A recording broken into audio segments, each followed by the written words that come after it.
Praise the Lord. Hallelujah.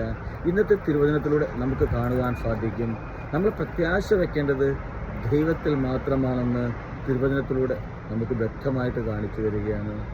Jeremiah പ്രവാചകന്റെ പുസ്തകം 17-14 തിരുവചനത്തിലൂടെ വചനം പറയുന്നത് എങ്ങനെയാണ്?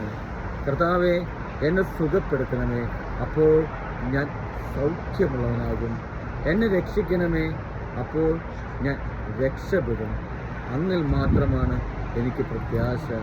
പ്രിയപ്പെട്ടവരെ, ജെറമ്യാ പ്രവാചകൻ പ്രാർത്ഥിച്ചൊരു പ്രാർത്ഥനയാണ് ഈ തിരുവചനം. ഇതുപോലെ നമുക്ക് പ്രാർത്ഥിക്കുവാൻ സാധിക്കണം. ഈശോയുടെ തിരുമുമ്പിൽ ഈശോയോട് പറയുവാൻ സാധിക്കണം, ഈശോയെ, നീ മാത്രമാണ് ഞങ്ങൾക്ക് പ്രത്യാശയാണ്.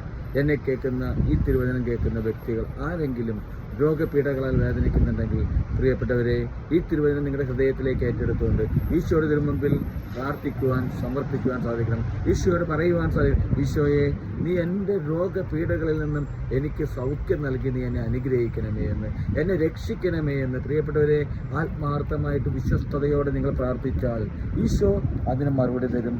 ഈശോ നിങ്ങളുടെ ജീവിതത്തിൽ ഇടപെടും. എല്ലാ സൗഖ്യങ്ങളും നൽകി, എല്ലാ രോഗപീഠകളിൽ നിന്നും മോചനം നൽകി നിങ്ങളെ അനുഗ്രഹിക്കുന്നതായിട്ട് നിങ്ങൾക്ക് അനുഭവിച്ചറിയുവാനായിട്ട് സാധിക്കും. ദൈവം എല്ലാവരെയും അനുഗ്രഹിക്കട്ടെ. ഹല്ലേലൂയ. ആമേൻ.